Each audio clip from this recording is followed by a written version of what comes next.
There were worse places to die than the Chaosium Range, but not many. A crescent of fractured moons strung together by failing gravitational seams. It floated like a wounded predator in low orbit around a black star. There were lava rivers here, sentient, temperamental, and forests of crystal that hummed whenever someone aimed a weapon. And today, the range was hungry. It hadn't tasted human in decades. The sky, if it could be called that, shifted colors based on bets. Right now it pulsed violet, a shade that signified low survival odds for participant listed as Homo sapiens. Mira Caulfield. Odds, 1 in 950. Mood of the crowd, predatory amusement. Inside the dome-shaped viewing galleries, 900 species gathered in elaborate boxes of filtered air and ceremonial snacks. A six-eyed diplomat from the Vineblood hegemony exhaled a spore of mild interest. The Urzok general chugged his third vat of venom ale. From the Zixian upper platform came the distinctive, wet-slapping noise of excitement. They were betting heavily on decapitation within the first 10 minutes. And from the center dais, the Galactic Sniper Trials announcer, a floating orb named Thrumplex, crackled to life, its voice like bubble rap and jazz. Honored killers, desperate rulers, sentient and semi-sentient attendees. Welcome to Trial XXVII. The rules: no teleportation, no timeline sabotage, no interdimensional backups. Otherwise, happy hunting. Weapons were legal. Diplomacy was optional. What mattered most was the spectacle. This wasn't just a test of aim. It was blood theater wrapped in honor codes, so arcane they required 3 lawyers and an exorcist to interpret. And today, a human had entered the stage. The collective galactic response had been a shrug. Humans, after all, were unpredictable. A weak species. Chatterboxes with no exoskeleton and a talent for turning every peace conference into a bake sale. Charming, in the way puppies are, dangerous only if you ignore them for long enough. And now here she was, Mira Caulfield, rookie, private, carried no decorations, no war trophies, no cybernetic enhancements or psionic parasites. Just a scope boat rifle, matte black, standard Earth military issue. She emerged from the dust like she'd been walking through fog, calm as a priest, eyes the color of winter steel. She wore no smile, just a tired, patient look like she'd been waiting in line too long. The announcer paused mid-sentence, recalibrating its excitement algorithm to accommodate underwhelm. This year's wild card, representing Terra, 22, Mira Caulfield, unranked human sniper. Analysis pending. A creature composed entirely of light and teeth snorted. She doesn't even have grav stabilizers. Another contestant, covered in ceremonial ash and wearing 3 breathing tanks, whispered reverently, "Is this a joke, or is she bait?" Mira said nothing. Instead, she knelt beside a scorched ridge, adjusted her elevation dial, and squinted through the scope.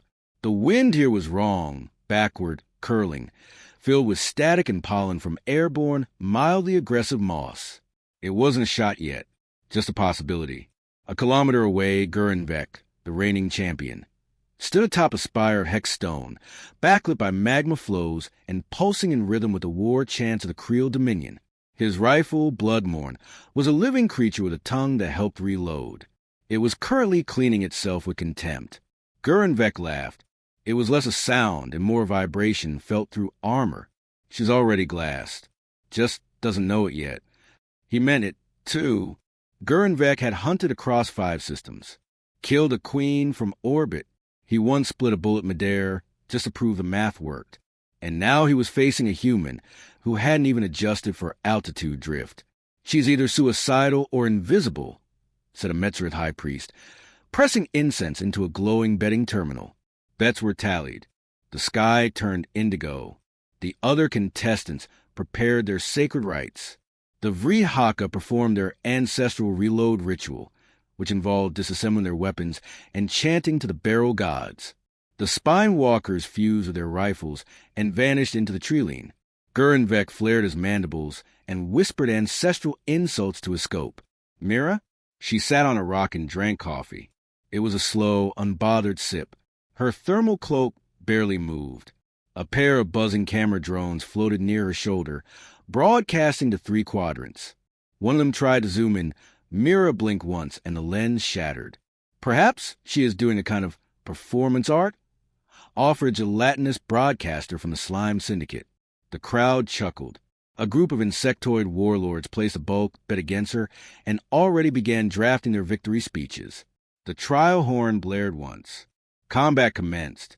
There was no explosion, no dramatic music, just wind, dust, and the gentle click of Myra's safety disengaging. The crowd leaned in. A few thousand light years away, a Terran news station debated whether it was even worth covering. Inside the arena, Myra's breath slowed. Her heartbeat dropped. She tracked Gurren Vek without looking, measuring the angle of a nearby dust swirl as it bent around heat. She waited. Gurren Vek moved, slightly, not enough to fire, just enough to signal dominance. His chest rose, then Myra's finger curled half a gram against the trigger, then stopped. The shot wasn't ready yet. Not quite. And Mira Caulfield never missed a ready shot. She just didn't believe in unready ones. Somewhere in the control booth, the betting AI glitched. The algorithms couldn't read her input, couldn't classify her strategy, because Mira wasn't performing. She was thinking. That scared them more than any weapon. A pause hung in the air, then longer still, and the crowd, impatient, began to jeer.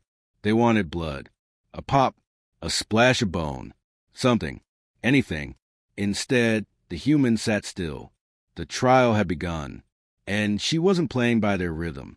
The announcer buzzed with concern, and the human remains seated, perhaps paralyzed by terror, or simply absorbing the moment.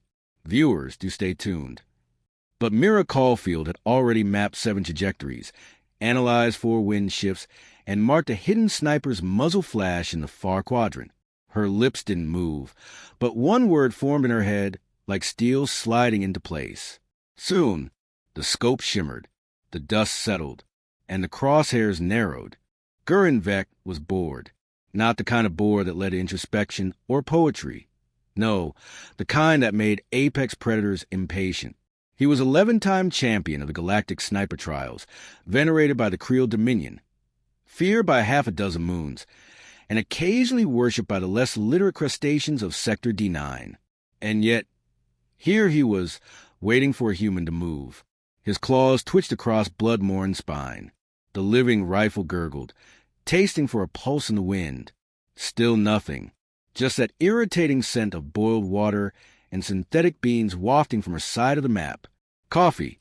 She was drinking coffee. Gurren Vek exhaled through his gill vents. She's not even trying. She's watching. His spotter chittered from the ridge. She's stalling. Gurren Vek corrected, narrowing his 4 main eyes. The 5th, an auxiliary optic gifted by Conquest, rotated to scan for vibration anomalies. And I don't like being watched. He launched a drone. It scanned the terrain, sniffed for ozone, then returned with a rather underwhelming readout. Mira Caulfield was lying under a rock ledge, camouflaged poorly by a net that had more holes than dignity. She had moved approximately 1 meter in the last 43 minutes. She might as well have pitched a tent and opened a roadside diner. Still, the drone picked up something odd, an ambient energy fluctuation around her barrel, some kind of low-frequency hum. Not a shield, not a cloaking field. Something analog. Gurren Vek sneered. She brought Earth tech. His spotter hissed. Crude, inefficient, dangerously so. Because Earth weapons, unlike the sleek biomechanical horrors of the Creel, didn't apologize. They didn't auto-adjust or glow when targeting. They were silent, dumb, and if you got hit, there wasn't anything poetic about it. You just died. Meanwhile, Mira Caulfield exhaled and let the wind roll across her cheek like a welcome ghost. She hadn't fired. Not yet. It was a matter of rhythm. The arena's gravitational seam shifted every 42 seconds in a clockwise pulse. The lava flows exhaled chemical mist at irregular intervals. Most contestants tried to overpower the environment with tech. Mira read it like a score. A memory rose unbidden. Her instructor on Earth, a tired woman with crow's feet and the patience of a sniper. You don't fire when you want to. You fire when the world lets you. Timing isn't everything, it's the only thing. Her hands adjusted the scope by 1/10 of a unit, not because she doubted her aim. She never doubted her aim, but because Wynne had respect and demanded it in kind. She heard the click of Gurenvek's sonic cannon 2 kilometers away. Loud, predictable. He was baiting her with noise, waiting for her to react. She didn't. Instead, she stared at a glass beetle crawling across her boot. Its legs tapped a quiet rhythm against her soul. She counted the taps. 7. Then a pause. Then 3. Rhythmic. Intentional? Her eyes narrowed. This arena had watchers. It always did. But she wasn't here for diplomacy. Or survival. Not even for Earth. She was here for proof. On Earth, she had been unranked. Not because she lacked skill, but because her instructors didn't know what to do with her. She never missed. Not once. But she never spoke either. She just handed over targets, confirmed kills, and left. No flourish. No celebration. A ghost in fatigues. Her CO once wrote in her evaluation, Mira does not possess the fire of a warrior. She simply erases problems. The council never saw her file. Earth didn't submit one. That had been deliberate. Earth was playing a longer game. Gurenvek launched a second drone. This one carried a biochemical sonar, pulse designed to disrupt mammalian equilibrium. Mira blinked once. Then she slid down the ridge, not hurried, not afraid, just changing her angle. The pulse passed inches above her scalp and shattered a crystal spire behind her. The shrapnel fell in slow motion through a pocket of gravity thin as paper. She did not flinch. From the bleachers, the crowd groaned. She's running. One Zixian commentator declared, munching on a compressed neutron snack. Textbook retreat. The human is showing fear. Finally, the betting line surged. Back in the range, Mira slipped behind a fungus wall and exhaled. Running? Hardly. She was circling, mapping, watching where Gurenvek overcommit. He was arrogant. His reload cycle was 2 seconds slower than it used to be. His breathing syncopated with his optical readouts. And he only blinked one set of eyes at a time. Too many rhythms. Too many tells. She could see it now. The arc of his dominant claw. The twitch in his knee. The kind that meant microfracture untreated. Probably from some prior glory he never let heal. Pride made better noise than any gun. She loaded one round. Just one. It slid into the chamber with a sound no one heard, because that was the point. Her HUD displayed wind, arc, terrain, interference. She turned it off. She didn't need numbers. She had instinct. And for a moment, just one brief, breath-held moment, she thought of nothing at all. No war, no rank, no audience. Just Mira and the target, and silence. Then she smiled, just barely, because he was already dead. He just hadn't stopped moving yet. She rolled sideways and disappeared into smoke left behind by the last Creel artillery shell. The scent was acrid, burnt algae and gun oil, and it clung to her like memory. She liked it, because this wasn't about spectacle. Not for her. The crowd could jeer. The odds could spiral. The council could roll their eyes. But when she finally fired, when she chose her moment, they'd know, not from the flash, not from the sound, from the fact that the galaxy would stop breathing all at once. And in the time it took them to ask what happened, she'd already be gone. Gurenvek moved like thunder wearing armor. He didn't creep. He didn't stalk. He descended, loud and deliberate, across the ridge line with the grim arrogance of a god who had never been corrected. His rifle snarled beside him, its mouth foaming as it fed on ambient radiation, and the sensors along his spine vibrated with hunting signals. Mira Caulfield, he said aloud into the ether, you've amused the galaxy long enough. The trial was halfway through its countdown. 7 other contenders already lay smoking, twitching, or half-consumed by sentient terrain. That Mira still breathed was, to most observers, an error in statistics. To Gurenvek, it was personal. His culture believed that to miss a kill once was forgivable. Twice, it was a spiritual disease. The human had embarrassed him, not by winning, but by enduring, by waiting, by making him think. And that was the worst insult of all. So now, he walked openly, broadcasting frequency bursts and subsonic pulses to bait her fire. He needed her to shoot, not to kill her. No, that was already decided. But to see her first, to read the angle, track the heat, to control the narrative. And if she didn't fire, he would burn every crevice of the arena until she had no choice. Above, the commentary drones whispered theories. Some believed Mira had perished in a subduction collapse. Others swore she'd entered a hibernation trance only humans could survive. One conspiracy group, high on imported gravity mist, claimed she was a hologram sent to disrupt galactic morale. Only the Creel Dominion remained certain she would die. Below, in a narrow channel of wind-cut stone, Mira lay still, not hiding, waiting. She tracked Gurenvek's footsteps by the dust pattern echoing down the walls. He was confident, not careless, but close. He assumed the kill would come in a flood of dominance. He'd take center stage, make a speech, pull the trigger, collect the applause. But dominance made noise. It distorted the field. And Mira listened better than she aimed. She calculated, quietly, slowly, the resonant cycles of the arena's failing magnetic seams. Every 28 seconds, the atmosphere spiked. It would bend the light, warp the trajectory by exactly 1.3 degrees if she fired during the pulse. Useless to most. Fatal if used right. She didn't have time for 2 shots. Didn't need them. A scar down her left wrist itched beneath the glove, an old wound from training on Earth, when she learned the only real enemy was hesitation. So she didn't. The round was chambered.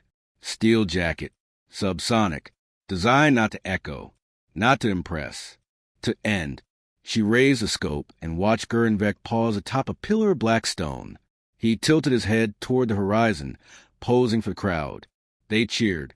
His name echoed across 4 dialects and one long musical whine. Mira exhaled. Her finger closed around the trigger, just as the magnetic pulse hit. The round left the barrel like a whisper. No thunder, no flash. Only a shimmer in the air as gravity stuttered. It struck Gurenvek beneath the 3rd shoulder joint. He flinched, looked confused. Then his rifle screamed, not in pain, in warning. The 2nd round was already in flight. Gurenvek turned, too late, and the bullet sliced across his primary optic. Not fatal, but blinding. The spire beneath him groaned, cracked, and toppled. He hit the ground hard. The crowd gasped. Across the galaxy, commentators scrambled for explanations that didn't include the human shot him. Twice. Blood-mourn, wounded and twitching, tried to crawl away.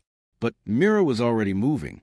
She crossed the range without flare, weaving through glass trees and fungal canyons, every step aligned to the pulse cycle. Her boots made no sound. Her breath stayed level. Gurenvek rose, half-sighted and bleeding, rage clawing its way out of his chest. "You dare," he began. The 3rd shot hit him mid-sentence. It wasn't theatrical, just precise, right below the 3rd rib, where Creel hearts beat slowest. He dropped. The arena didn't erupt. Not yet, because no one believed it. They watched it happen, replayed it, examined the data feeds. And still, somehow, they did not believe.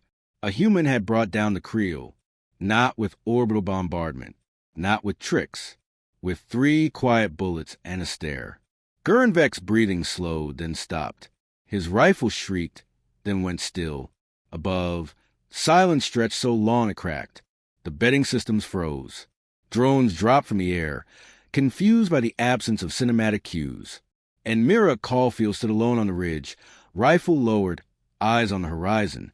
She didn't smile. She didn't celebrate. She simply walked away. From the council box, a shriveled ambassador whispered, "What just happened?" "Precision," someone answered. "Or luck." "No," the first voice murmured. "Something worse." In the galactic tongue, there was no word for professional, but that night they coined one. It meant a person who does not need your approval to win. And the definition was simply human. Chaos, in the bureaucratic sense, doesn't begin with fire. It begins with memos. Within minutes of Gurrenvek's collapse, the Galactic Council's internal communication lines were flooded. 1/3 legal protests, 1/3 panic speculation, and the rest flagged emotional outbursts by the transcript filters. The Creel Dominion claimed sabotage. The Metzrith priests demanded a purity audit of the arena's physics. The betting syndicates declared a systemic anomaly and requested refunds, public apologies, and the right to shoot the human for sport. None of it mattered, because Mira Caulfield had already left the arena. She didn't wait for accolades, didn't linger to explain. She walked past the smoking platforms, past the blinking scoreboards, through the shimmer curtain and into the docking bay. Quiet as a thought no one dared speak aloud. The trial was over, and no one could decide how they felt about that. At first, the media spun her win as a fluke. They replayed her shots frame by frame, searching for technology they'd missed, signals they could claim were external. But there were no tricks, no thermal cheats, no satellite assists, just breath, timing, and 3 clean shots. By hour 6, her name was trending across 12 languages, and one language that only used tone. By hour 12, the council was in emergency session. Earth cannot be allowed to submit again, a Blex ambassador hissed, trailing pheromones of alarm. This disrupts balance. They submitted legally. They submitted quietly. That's worse. Isn't that the point of the sniper? Don't be clever. The Trade League feared market destabilization. The War Consortia feared recruitment shifts. The Cultural Preservation Guild feared that humans might be admired, an outcome for which no protocols existed. But Mira, she sat alone on the rust-scarred freighter designated for the Earth delegation, an aging ship with a glitchy air processor and a seatbelt that needed manual latching. She liked it better than the offered prize yacht. A drone approached her mid-flight, red light blinking with an incoming broadcast. Private Caulfield, the reporter began. The Galaxy would like to know, how did you do it? She took a sip from her canteen. Water. No additives. Then, I paid attention. Would you consider returning next year? Perhaps as a representative of Earth's elite. No.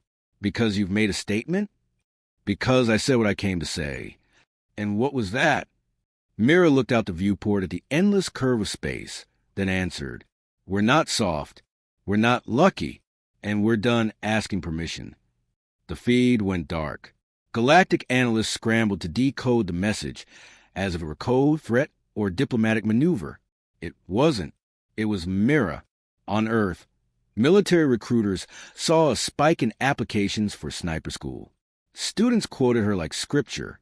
Watch everything. Fire once. Governments argued over whether she acted alone or as part of a shadow program.